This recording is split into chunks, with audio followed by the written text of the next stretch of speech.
This is The Edge with Mark Thompson. We've got the band back together. J. Elvis Weinstein returns. Michael Shure, political analyst, joins to talk about the Democratic National Convention, which has just concluded. And Joe Ferullo, the award-winning journalist and former media executive, he joins as well. It's a drive-by on the Democratic National Convention and a look ahead at the Republican Convention. And lastly, a story that was orphaned by the media virtually because of everything going on in the world. And I asked Joe Ferullo, who writes about media and politics for The Hill, his thoughts on why it hasn't gotten more attention. And quickly, a shout out to all Californians, the fires. It's, what can I say? It's one of the most remarkable and brutal natural events one can ever deal with. And the pictures don't do the desperate attempt to get a hold of the situation justice. So, thinking of you. Now, on to politics in this episode. Thanks for being here. Let's get started. This is The Edge. The advantage, it means. Hey, look, I just spit on me for no reason. That's horrible. Is there some comfort in uncertainty, do you think? You're a degenerate. Because Australian Shepherds need action. Wow. Yeah. This is The Edge. That's a self-loathing term that I use. Oh, got it.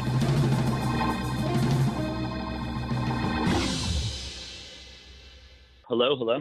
Wait. Yeah, Michael Shure. Hey, hold on. You 30 can't seconds. do it? Yeah, okay. Michael Shore's always got some shit I going on. can. Hey, Albert, you rolling on this? Yeah, I'm rolling. Please. Okay. I'm just checking everyone's I'm level here. so you could just continue got the me. conversation. Oh, that's very cool. Michael Shore's actually able to do it. What would a Michael Shure appearance be without a preemptive guilt trip?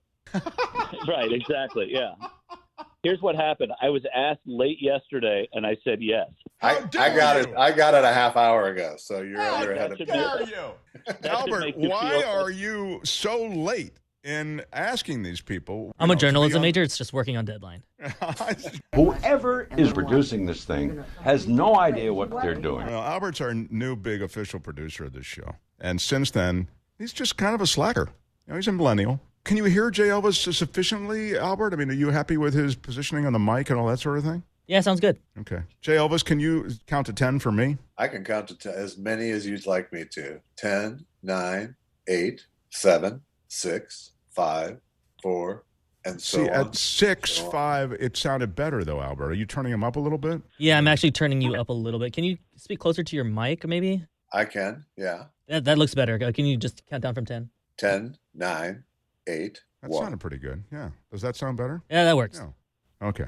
Now I can count as James Mason. 10, Yeah, would you count? Just count to 5 as James Mason. 1, 2, 3, 4. What voices can you Yeah, do, do it Michael Shure? I can do it as Jackie Mason. Let's, One finger for you, one finger for you, 2 fingers for you.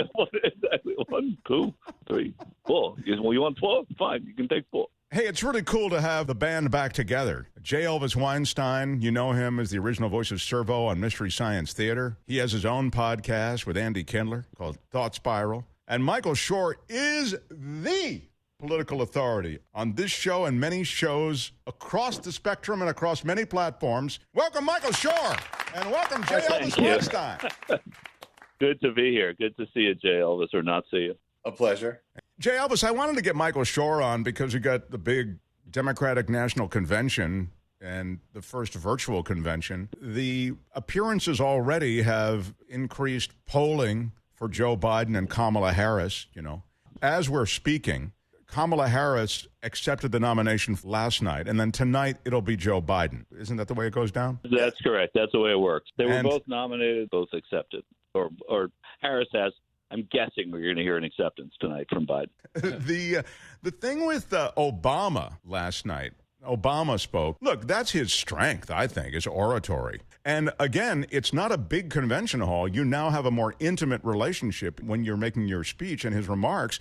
And I thought he played that well. Yeah, Mark, I think it's a speech he's been writing for 3 years, and it's a speech the Democrats have been waiting for him to give for, in one respect, 3 years, in one respect, about 5 months, which is the part where he sort of excoriated his successor in office as being disinterested and unable to learn. that's what Democrats wanted to hear. They wanted to hear some criticism of Donald Trump. And look, I mean, presidents do respect the notion that when you're out of office, you don't criticize the sitting president. And until last night, Obama had pretty much lived by that credo. Maybe Jimmy Carter does it more than others here and there. He did it with George W. Bush during the Iraq War, certainly.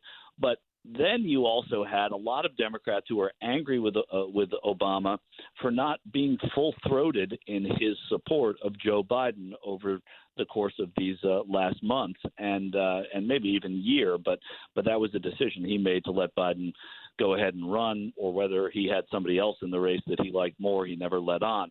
But he certainly gave it last night. He certainly talked about how Joe Biden was a partner in his presidency and how he would be a really good president. And so I think that so there were a lot of reasons for Democrats to exhale after hearing Obama last night. I thought it was fairly genius to play the medal ceremony in its entirety from just before the speech, too. Yeah, I think, to see that moment between the two of them was pretty important. Can you take us through that moment for those who didn't see it? Well, I mean, Jay Elvis can do it since he brought it up, but it was basically the Presidential Medal of Freedom being awarded by Obama to Biden. And it was a surprise presentation, ostensibly. So what it allowed for Obama's speech that followed it was him to lay all this exposition about what an amazing dude he thinks Joe Biden is without having to put it in the content of his speech fully, so Yeah.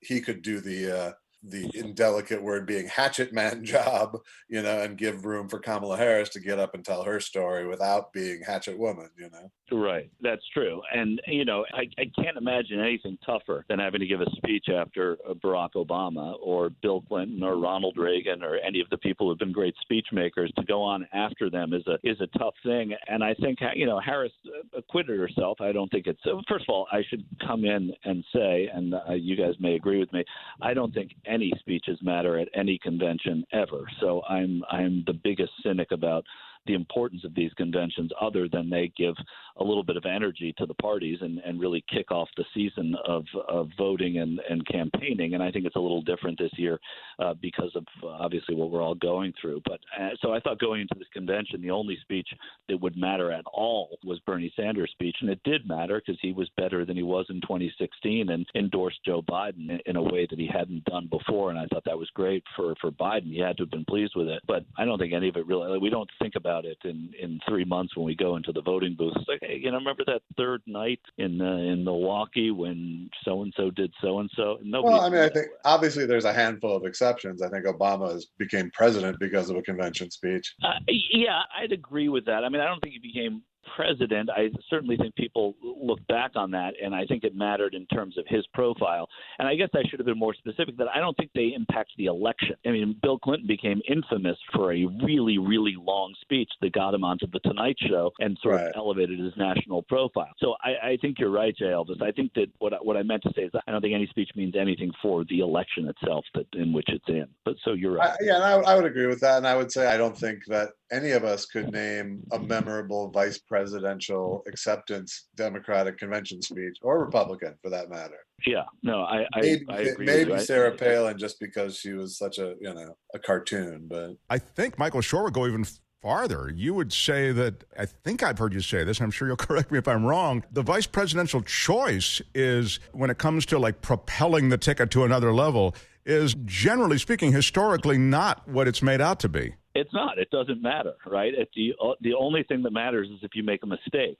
And even then, It doesn't really matter. It didn't matter to Dan Quayle. They won that race. It didn't matter to Sarah Palin. They would have lost to Obama anyway. Obama was a force like we hadn't seen in politics in a long time. So I just don't think you can do very much to impact the outcome. Lyndon Johnson was the last person who did, and I think he changed an election. So if you go one for, however many vice presidents there have been, 60 or something. If you go 1 for 60, I guess that's a pretty good batting average. And I'm sure it mattered in the formation of the country. I know it did in corralling Federalists early on with John Adams and all of that. But I think when you look now, it doesn't matter at all. But it wasn't a choice in the earliest parts of our country. It was the second place guy automatically became the vice president.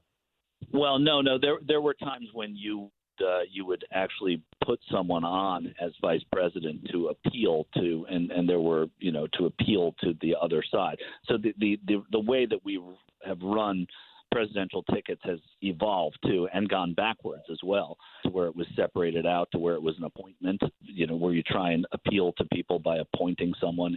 So historically, it's been like this for quite a while. And since it's been like this, I don't think it's mattered. Well, I mean, yeah, it used to be at these conventions, it really was something. There were coalitions building and you would nominate vice presidential candidates separately, but that's changed. They brought people along with them from Kamala Harris was the first person west of the Rockies ever, I think, on a ticket. Yeah, I think you're right. I think that's right. Federal prosecutors in New York arrested Steve Bannon. I think they send out different guys besides the prosecutors to arrest him. They sent out the Postal Service. They did.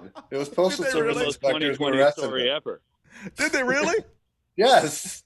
Thursday morning, Bannon was taken into custody by agents from the U.S. Postal Service. Oh, my God. Jay Elvis with a great grab. I didn't see that, but I saw, let me tell you this. And this is just terrific, is that he was arrested on a 152-foot yacht registered to exiled Chinese billionaire Guo Wenhui. I just love the idea that the elite are out there on their boat, the elite grifters that are associated with this administration, Bannon among them, is out there on a...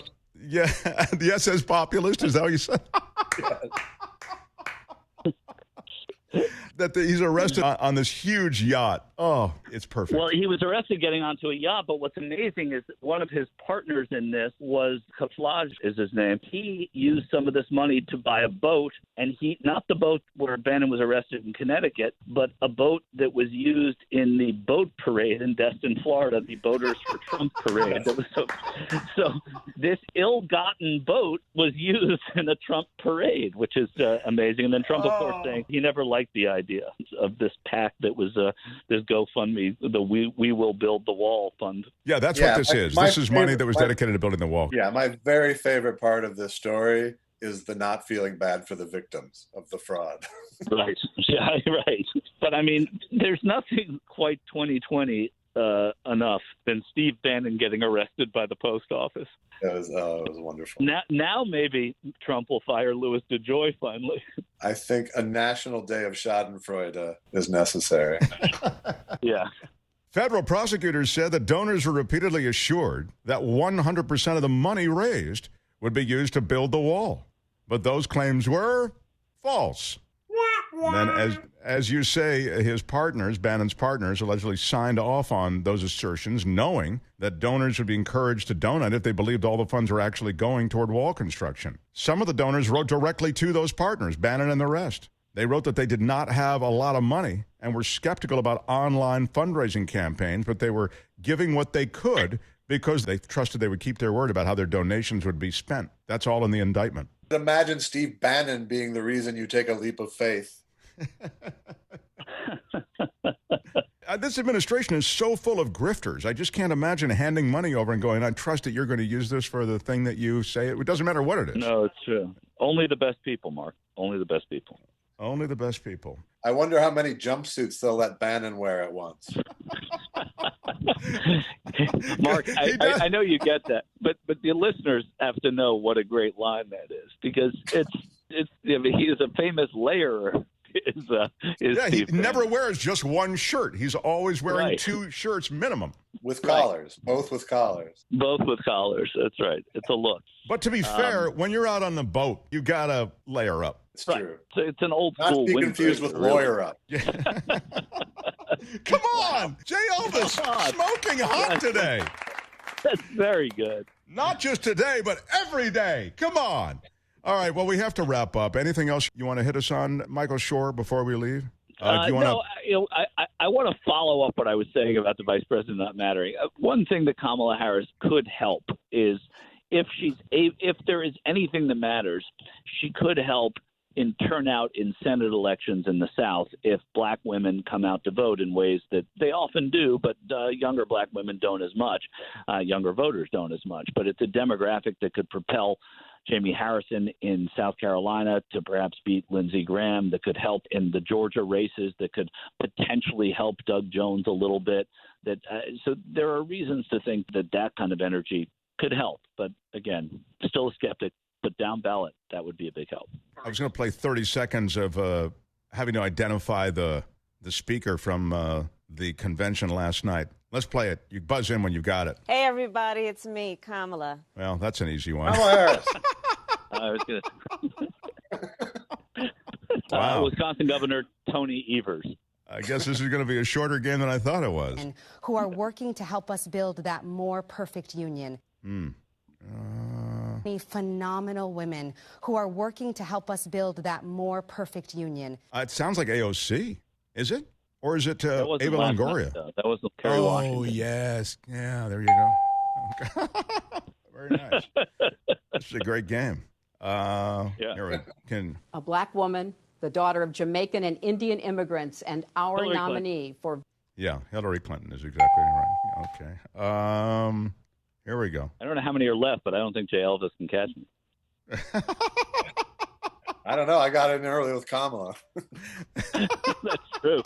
I got it wrong. Oh. Cool in the Gang.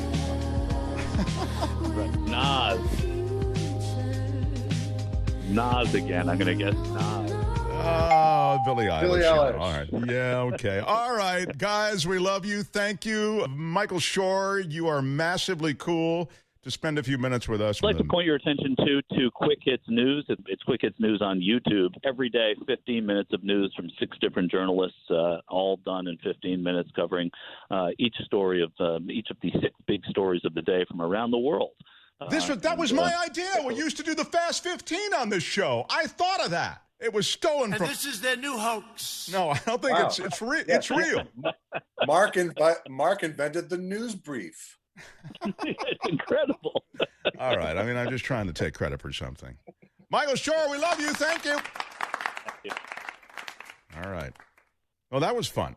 Now we're going to turn the turret of attention to Joe Ferullo, who's going to talk about media and politics. He does a column for The Hill. J. Elvis, can you still join for that? Sure. Okay. That was an enthusiastic Sure. Wait a second. What? Sure. Yeah, sure. Sure. Have you guys met before? No, we have not. Oh. No, nice to meet you. The same J. Elvis. Jay Elvis is the original voice of Servo on Mystery Science Theater. He's a documentary filmmaker. He's done a couple of documentaries, one of which is just out in the last couple of months. Michael DeBar, Who Do You Want Me to Be? And it's really good. I love both of the docs. The first one was called I Need You to Kill. It was about comics touring Asia. Oh, wow. That's cool. Yeah. He's a really talented guy. He's kind of slumming by hanging out here with us, but he agrees to do it. Stop. He's very, I'm sure of all the things he does, this is the highest honor, actually. Sure. Sure. Joe Ferullo. Joe, you write the column on media and politics, and I just feel as though right now, messaging during COVID-19, also during these conventions, we had to just tap into you for a moment. And I wanted to ask you, first of all, because we were just talking about the fact that these conventions don't matter. I mean, do you agree with that, I guess, is what I would ask? And also, how are people taking it in? Like, what are the ratings, and are they really more streaming it than watching it on traditional television? Well, the ratings are not bad because I think you're right. I think more people now are streaming them than any other time previously, right? So you've got decent ratings on the broadcast networks that are just carrying the final hour, decent ratings on the 3 cable nets. Then you have, and we don't know yet how many, but a lot of people streaming it in various different ways. So it's going to be very hard to get a number, but I think the number will be pretty big altogether, just out of curiosity, if nothing else, because of how different this convention is. Do you think it will matter? You know, it's interesting, Mark. Looks like there's a little bit of a bounce. There was an interesting poll that came out today, leaked to John Harwood, who writes for the Wall Street Journal, from an internal GOP group that shows Biden up by about 15-16% now, from an internal GOP group. So that's a bit of a convention bounce. Okay. But by the way, the convention bounce is something that both candidates and both parties usually benefit from, isn't it? Right. And I think what will happen this time, I mean, again, we'll see how the GOP does theirs. With the DNC, the way they've programmed the 4 nights is like a TV show. And I say that as a TV guy with all admiration, but not really like a political show. There's no talk of policy or anything. A lot of talk about personal stories and personality. That's very biteable. That's very, let's cut it up and put it on YouTube. Let's make it available on this feed and that feed. So beyond watching the streaming event itself, all of these things, Bruce Springsteen's video to The Rising, for instance, have a life way beyond streaming the event or watching the event that can be shared with people and that can echo and resonate. And we really don't know, this is all brand new, how much that will wind up being a factor, but it's a new factor. But as a content producer, the fact that it's not riddled with applause breaks and stuff makes it all the more effective as sound bites going through the end. Absolutely agree with you. Absolutely. You don't have that artificial rah-rah, which I think matches the times we're in. Again, just from a TV production point of view. We've got a country that's in a more thoughtful and somber and sober mood, and that's kind of what was transmitted through the DNC over the last 3-4 nights. It's just a little bit quieter. Certainly it was all about inspiration and empathy, but it was about those soft emotions and not the rally around the flag, rally around the troops, rah, rah, rah. And I think it may match the times. Yeah, it's interesting you say this because at the end of Kamala Harris's speech, which, as I say, as we have this conversation, Kamala Harris spoke just last night. When she's waving to that board and smiling, which is a legitimate, genuine reaction, and, it, in a sense, replaced some of that which you're talking about, which is the pageantry in a filled hall. And it was a good, supportive moment and good energy. On the other hand, I sat there with California burning and with COVID everywhere, and I thought, God, how can you smile right now? And yet, you understand, it's not you, Kamala Harris. It's just how can it's so hard to manage a smile these days, And so it was a weird. That's the way I took that moment in that instant. Totally agree with you. I thought that was and we'll see what tonight brings. I thought that was the one production gaffe of the DNC. I didn't like that they put her in this big empty hall. I agree. There was no context for it. Right. She was lost. She got lost. I think what they were trying to say is let's give her an appropriately big event feel, given the historical nature of her and her speech. But it did not work. As a viewer, I was focused on the big empty hall behind her, and then that sort of, phony-ish applause thing was really odd and really surreal. And then the spouses come out and all of that, as if it were a regular convention, was very strange. Contrast that to Obama's speech, which under normal circumstances would have been that big barn burner, the hall is screaming and rising and shouting and balloons are dropping. How much more effective was that speech in the intimate way he delivered it and the intimate setting in which he delivered it? Lovingly cradled by the Constitution behind him. Yes. Right. Shot in close-up, you could see the guy almost break down and cry. Yeah, no, there was mist in his eyes, And the only production gaffe I felt with those speeches were their insistence to use that side shot cutaway, which broke the intimacy rather than increased it. Totally agree with you, because it's all about eye contact, right? All about eye level. I totally agree. It's funny. This because we're on this one thing. It's something that's always bothered me about the debates, which apparently are these, again, they're not really debates, they're TV shows, and they're something that really do matter. People really evaluate, and even they can say, I can't wait to see Kamala Harris go against Mike Pence, and I can't wait to see, you need somebody on stage with Donald Trump who can go toe-to-toe on the debate stage. So, everybody's playing out this kind of Thunderdome fantasy, But the reality is that, that's not what you need for president, but maybe that is what you need to win because, that's how we elect him now. But more to the point of what you guys just have said, and that is how things are directed. When you take a two-shot on a debate, for example, when you take the side shot during Obama's speech, what we're talking about, if you missed it, is that Obama's speaking to camera, making some really penetrating points and with a sort of intimacy and great oratory that's so typical of Barack Obama. And at times which I'm suggesting can be fairly arbitrary and up to the director's discretion, they take this side shot that Jay Elvis is talking about, where you're no longer now seeing him with eye contact, you're seeing him from the side. It's always struck me that you can manipulate a moment that way, or you can prevent a moment from being powerful. Yeah, and they got it. They got in its way instead of making that shot, because he wasn't speaking to anyone but camera. A shot that does, what they should have done is two different size shots facing forward if they wanted to cut between shots. But to break that intimacy between the speaker and the audience, when they do it in a documentary, it's because the subject is usually speaking to an off-camera interviewer. And so you're witnessing a conversation. But this was a dialogue between the viewer and the speaker. Exactly. Like I said before, you're breaking eye contact. And as you said, Mark, for really no good reason. Yeah. Right. So now as the viewer, you're like, well, who else is he talking to? Because they had another shot. Right, exactly. Right. They paid for their second camera, so we better use it. I mean, what Joe's saying is really true. I mean, you guys have both been in control rooms, as have I. I mean, directors are just looking at trying to keep the shots interesting. And sometimes you just have to let the moment play. It's the words and the power of that contact with the audience. It was, anyway. You can't do better than one of the best orators in history speaking directly to camera. You just can't beat that, you know? Yeah. Right, but you guys know when you're in a live TV control room especially, everyone's getting itchy. The director and the assistant, they're getting itchy. It's like, oh, we've been sitting on the shot for a long time. Yeah, let's go to the cutaway. Yeah, no, and you felt that panic when they did it. Right, and then somebody started screaming, go back, go back, go back. Get off the shot.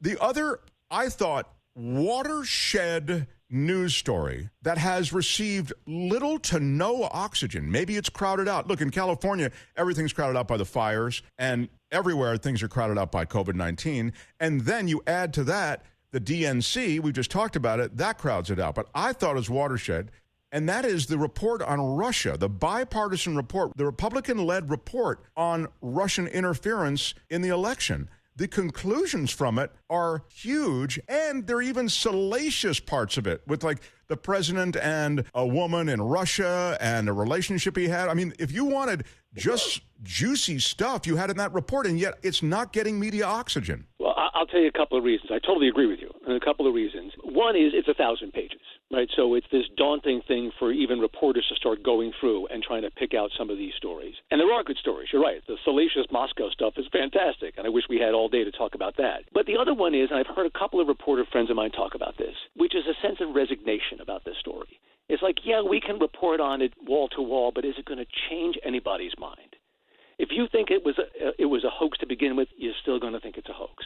If you thought he colluded, you're even more sure he colluded now. So there's almost like this frustration among journalists to go, all right, we'll do a little bit on it, but let's move on. It's not going to change anything, which is too bad. But also, I think, overlooks the fact that what the Senate did is going to be very important for history. History will be written of that moment, and what the Senate uncovered and detailed is going to be key. I have to say, though, in a way, I feel as though, guys, you're not there to change minds particularly. This is a huge report, so it doesn't change anybody's mind. It's still, and I know you're saying that this isn't a strategy. You're saying it's almost existing as an undercurrent through it all.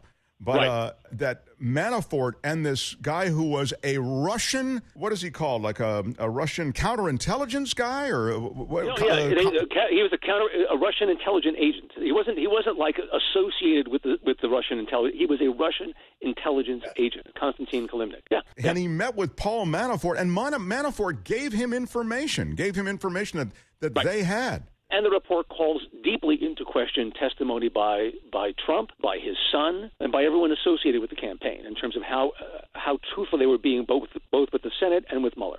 Now, it's very important. But I think that sense of resignation and frustration about it is why it winds up on page A5 instead of page A1. And it's going to be a storyline throughout the next administration. All these things all these things seeing daylight in bigger and bigger ways are going to be part of the subplot of the hopeful Biden administration, too. And I agree. I think one of the battles is going to be, how much time does the Biden administration spend digging up this stuff to expose the previous administration, and how much are they being pushed just to move on, move forward, deal with what's going on in the country now. But I don't even think it's going to have to come. It's not going to have to come from the White House. It's going to be all of these departments getting rebuilt from within with competent right. staff, and them going, "Geez, look at what happened when we, Yeah. And then right, and then I think a lot of after whistleblower. Right, and a lot of ex-Trump people who don't have to keep their mouths shut anymore, people who are in the administration at mid-levels, will be the ones picking up the phone. Yeah, I agree. I wanted to find a quick paragraph on the Miss Russia thing. 1 second. Yeah, Miss Moscow, 1996. That was the year to be Miss Moscow. It was a weaker field. Yeah. No, but it was the year that a guy named Vladimir Putin was invited into the Boris Yeltsin administration and became the head of the Federal Security Bureau, the new KGB. So Putin's aware of what happened in 1996 in Moscow with Miss Moscow. Right. And it appears that the Russians knew very well how to establish a relationship with Donald Trump and, by extension, compromise on Donald Trump, right? Absolutely. I mean, how does listen, I'm sure Donald Trump is a charming guy, but how does a guy like that walk into Moscow to make a business deal and happen to meet Miss Moscow, a beauty queen? happen to they bumped into each other in the hallway. No, she was told to meet up with him. That's the way that stuff works. It's not just the stuff of spy novels. It actually works that way. The report released provided one of the most detailed official accounts of Mr. Trump's time in Russia, over dozens of pages in the nearly 1,000-page document. As you say, it's long. A Marriott executive apparently told committee investigators that after Mr. Trump traveled to Russia in 2013 for the Miss Universe pageant, the executive overheard two colleagues who worked at the Ritz-Carlton in Moscow discussing video footage that they said showed Mr. Trump with women in an elevator at the hotel. Similar accusations have arisen before. A dossier, this is that Christopher Steele dossier, details some of that, claimed that during the 2013 trip to Moscow, there was a video of him with prostitutes in the Ritz-Carlton hotel. I'm sorry, the report calls the Ritz-Carlton Hotel essentially a wing of Russian security forces.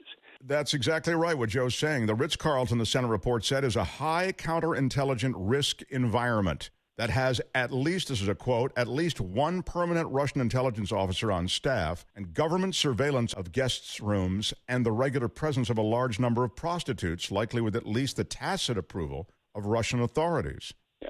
I always say the Holiday Inn, Mark. Yeah, that's The Marriott executive told the committee that one of the colleagues he overheard discussing the footage from the Ritz-Carlton said the video showed Mr. Trump with several women in the elevator whom the colleague implied to be hostesses. You may say, well, there's nothing. I mean, look, he was in the elevator with them. But apparently they were still there the next morning. I thought I'd say, oh, exactly, here it is. The report also said that a Trump associate, David Giovannis, an American businessman based in Russia who was in Moscow for the 1996 visit, was discussing Mr. Trump's relationship with the former Miss Moscow after the president's inauguration in 2017. He was asked, what exactly happened? Did they hook up or whatever? And Giovannis said, well, I saw them again the next day, and they were together. So, But in terms of level of compromat for Trump, him whoring is not exactly breakthrough stuff, I kind of agree. When I read that especially in 1996, he's married to Marla Maples, like he would care. It's like, please get photos out of me with Miss Moscow. Please, it'll be all over the New York Post, and I'll be making headlines again. I think the Trump Tower deal looms bigger in Trump's mind. Yeah. Trump Tower Moscow that he was trying to build. They established clearly they were trying to build that. Long after Trump said he had no business dealings in Russia. Yeah. It's something that he was initially trying to save, and then B, now he's trying to cover up the fact that deal was going on and on and on. Well, it sounds like there's a lot more here that we can, get into. It's going to be a wild ride, Oh, it is. Well, it has been. I mean, look, and I know you got to run, but one more reason why this stuff gets relatively buried. Today the editorial of the New York Times was all about this story and how it proves collusion. But in the middle of all of that, Steve Bannon is arrested in New York for swindling people out of $1 million that was supposed to help them build a wall. That's exactly right. No, you're right. I mean, it's just how do you get media oxygen on anything in this environment? So right. No, when there's something new every 15 minutes to distract you, and it's good stuff. Yeah. You can read his stuff in The Hill. He's a former award-winning journalist and media executive. He's Joe Ferullo. Thanks, Joe. Thanks, guys. Jay Elvis has his podcast. Got to check it out. Thought Spiral. Does it with Andy Kindler. Thought Spiral, it's called. Subscribe. And most importantly, check out my new documentary, Michael DeBar, Who Do You Want Me to Be? Available on all the movie platforms. Love it. Jay Elvis, we'll talk next time. Thanks, man. Love it. Thank you. Okay. Jay Elvis Weinstein.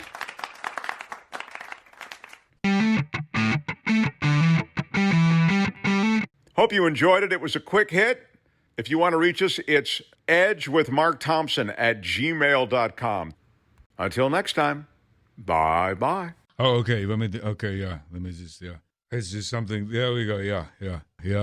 I want to thank you for all the ways that you support my friends on the Edge podcast. And if you haven't already, why don't you show your support and subscribe?